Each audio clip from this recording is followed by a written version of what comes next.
Hello friends, कैसे हैं आप लोग। आज के इस वीडियो में हम लोग बात करने वाले हैं एचडीएफसी बैंक की मनी बैक क्रेडिट कार्ड के बारे में। यहाँ पे बात करने वाले हैं कि इसकी फ़ीचर्स क्या है। यहाँ बात करेंगे कि कार्ड की चार्जेस क्या होंगे। यहाँ पे बात करेंगे हाउ टू अप्लाई, किस तरह से हम इसे अप्लाई करेंगे, कार्ड की लिमिट क्या होगी, फिर डॉक्यूमेंट क्या क्या लाएंगे, और हम लास्ट में बात करेंगे इंटरेस्ट फ्री क्रेडिट पीरियड आपको कितने दिन की मिलेगी और ईएमआई फैसिलिटी आपको दी जाएगी कि नहीं। तो चलिए इस वीडियो को शुरू करते हैं बिना समय गए। वीडियो अच्छा लगे तो जरूर लाइक कीजिएगा और हमारे चैनल पर पहली बार आए हैं तो हमारे चैनल को जरूर सब्सक्राइब कर लीजिएगा ताकि आपको लेटेस्ट नोटिफिकेशन मिल सके।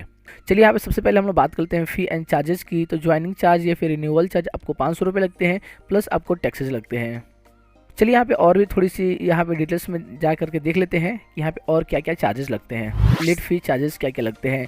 तो यहाँ पे लिख रखा है स्टेटमेंट बैलेंस यदि लेस देन 100 रुपये से है तो आपको कुछ रुपया नहीं लगेंगे। ठीक है, 100 से लेकर के 500 है तो आपको 100 रुपये लगेंगे। यदि 500 से लेकर के 5000 है तो 500 रुपये लगेंगे।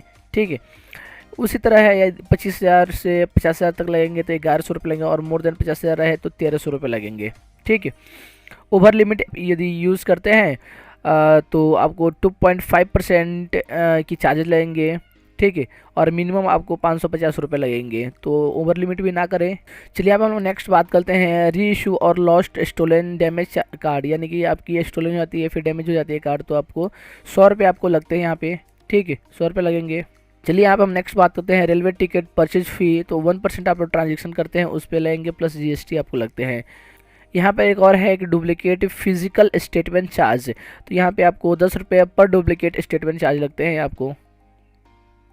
चलिए हम बात करते हैं बैलेंस ट्रांसफ़र प्रोसेसिंग चार्ज की। तो 1% आपको लगते हैं और आपको 250 रुपये हाइयर है, उससे अधिक नहीं लगेंगे। ठीक है, चलिए अब हम नेक्स्ट बात करते हैं फीचर्स के बारे में, यानी कि इस कार्ड की बेनिफिट्स क्या क्या है। तो सबसे पहले यहाँ पे कार्ड की बेनिफिट्स है कि फीचर्स हम देख लेते हैं। यहाँ पे लिख रखा है कि यदि आप 150 रुपये ऑफलाइन पेमेंट करते हैं तो आपको 2 रिवॉर्ड पॉइंट्स मिल जाते हैं, और यदि आप 150 रुपये ऑनलाइन स्पेंड करते हैं तो आपको 4 रिवॉर्ड पॉइंट्स मिल जाते हैं। यहाँ पे लिखा हुआ है कि एवरी क्वार्टर गेट वाउचर, 500 रुपये के आपको वाउचर मिलेंगे। ठीक है, स्पेंड अप टू 50,000 रुपये, यदि 50,000 रुपये करते हैं तो अर्न अप टू 2,000 रुपये वाउचर गिफ्ट इन ईयरली, यानी कि एक साल में आपको मैक्सिमम 2,000 की वाउचर गिफ्ट मिल जाएंगे। ठीक है, चलिए आप नेक्स्ट बात करते हैं एडिशनल फीचर्स में।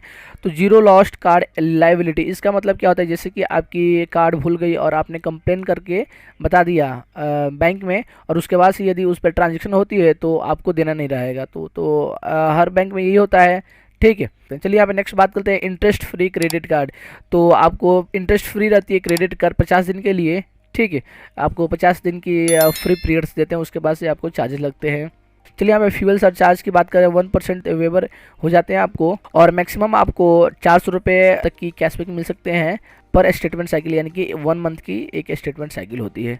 चलिए आप नेक्स्ट बात करते हैं वेलकम बेनिफिट्स की। तो 500 रुपये आपको कैश पॉइंट्स मिलते हैं जब आप पहली बार मेंबरशिप लेते हैं इस कार्ड की। तो चलिए आप नेक्स्ट बात करते हैं एनुअल स्पेंड बेसिस बेनिफिट्स। तो उसमें क्या क्या बेनिफिट्स है, यदि आप 50,000 रुपये या फिर उससे अधिक आप स्पेंड करते हैं इस कार्ड से तो आपको क्वार्टरली आपको 500 की गिफ्ट वाउचर मिलेगी। ठीक है, तो यानी कि 2 लाख रुपए यदि आप साल की तो स्पेंड करते हैं इस कार्ड से तो आपको 2,000 तक की आपको गिफ्ट वाउचर मिल सकती है। चलिए यहाँ पे रिन्यूअल ऑफर्स की बात करते हैं। यदि आप 50,000 रुपये इस कार्ड से अधिक यूज़ कर लेते हैं तो आपको मेंबरशिप जो है वेवर हो जाती है, यानी कि फिर वापस कर दी जाती है, नहीं ली जाती है। ठीक है, यहाँ पे एक और चीज़ है कि स्मार्ट ईएमआई की फैसिलिटी दी जाती है, कॉन्टैक्टलेस पेमेंट की यहाँ पे फैसिलिटी दी जाती है। ठीक है, 5,000 रुपये तक की आप विदाउट पिन डाले आप पेमेंट कर सकते हैं, 5,000 तक की। ठीक है, वहाँ पे आपको सिर्फ वाईफाई के थ्रू आप कर सकते हैं। चलिए आप नेक्स्ट हम बात करते हैं रिवॉर्ड पॉइंट्स, कैशबैक और रिडीम्पशन एंड वैलिडिटी की। एक रिवॉर्ड पॉइंट्स की कॉस्ट जो है 0.20 है, को 100 रिवॉर्ड पॉइंट्स मिलते हैं तो 20 रुपये के बराबर हैं। चलिए आप नेक्स्ट बात करते हैं रिवॉर्ड पॉइंट रिडीम्पशन, यानी कि उसे कैसे आप अपने यूज़ कर सकते हैं, उस पॉइंट्स को आप कैसे यूज़ कर सकते हैं उसमें हम बात करते हैं। तो यहाँ पे क्या लिखा है, 50% of booking through reward points, यानी कि आप रिवॉर्ड पॉइंट्स से आप बुकिंग कर सकते हैं। किस चीज़ का बुकिंग कर सकते हैं, तो फ्लाइट एंड होटल का बुकिंग आप कर सकते हैं। ठीक ना, चलिए अब हम नेक्स्ट बात करते हैं रिवॉर्ड पॉइंट्स वैलिडिटी की। तो यहाँ पे इसकी वैलिडिटी 2 साल होती है रिवॉर्ड पॉइंट्स की, जैसे जब आप अर्न करते हैं उससे 2 साल तक की होती है वैलिडिटी। चलिए आप नेक्स्ट बात कर लेते हैं एलिजिबिलिटी की। तो एलिजिबिलिटी की हम बात करें तो सैलरीड पर्सन के लिए एज जो है 21 होनी चाहिए और मैक्सिमम 60 होनी चाहिए। ग्रॉस मंथली इनकम जो है 25,000 से अधिक होनी चाहिए या फिर 25,000 होनी चाहिए। चलिए यहाँ पर हम नेक्स्ट बात करते हैं सेल्फ एम्प्लॉयड के लिए। तो सेल्फ एम्प्लॉयड के लिए एज जो है 21 होनी चाहिए और मैक्सिमम 65 होनी चाहिए, ठीक है। एंड इनकम की हम बात करें तो ITR फिल करता हो 6 लाख से अधिक पर एनुअली, ठीक है। चलिए हम नेक्स्ट बात करते हैं हाउ टू अप्लाई। तो हम इसे अप्लाई कैसे करते हैं, तो आपको सिंपली आपको ये वाली जो लिंक है मैं अपने डिस्क्रिप्शन में दे दूंगा, वहाँ से आकर के अप्लाई ऑनलाइन इस पर क्लिक करना है। आप इस वाले वेबसाइट पर पहुँच जाएंगे। यहाँ पे अपनी जो मोबाइल नंबर है फिल करना है, कैप्चा डालना है and I am authorize to and continue पे क्लिक करना है और उसके बाद से आपको प्रोसीड आ जाएगी, ठीक है। चलिए आप हम नेक्स्ट बात करें डॉक्यूमेंटेशन की। तो डॉक्यूमेंटेशन के लिए आपको बता दूं कि यदि कार्ड टू कार्ड अप्लाई करते हैं तो आपको पैन कार्ड, आधार कार्ड और कार्ड स्टेटमेंट लगती है, ठीक है। और ITR फिल यदि आप करते हैं तो ITR फिल चाहिए, या फिर आप सैलरी से हैं तो आप सैलरी बेसिस पे चाहिए होती है। मोबाइल नंबर और ईमेल ID चाहिए होती है। आई थिंक आपको समझ आ गया होगा कि डॉक्यूमेंट्स क्या क्या लगते हैं। आई थिंक आपको समझ आ गया होगा कि किस तरह से यहाँ पे अप्लाई करते हैं और यहाँ पे कार्ड की जो चार्जेस हैं वो भी क्या है। EMI फैसिलिटी आपको पता चल गया होगा कि इसमें EMI फैसिलिटी है। यहाँ पे 50 दिन की फ्री क्रेडिट पीरियड्स दी जाती है, यानी कि 50 दिन तक आपसे कोई इंटरेस्ट नहीं ली जाएगी यदि आप इस कार्ड को यूज़ करते हैं तो।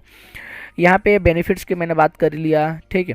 और कार्ड की लिमिट मैं आपको बता दूं कि कार्ड की लिमिट आपके सिविल स्कोर पे डिपेंड करती है। जैसे आप 50,000 रुपया हो सकता है, आपको 1 लाख 5 लाख भी हो सकता है इस कार्ड की, ठीक है। तो लिमिटेशन आपके सिविल स्कोर पे डिपेंड करती है।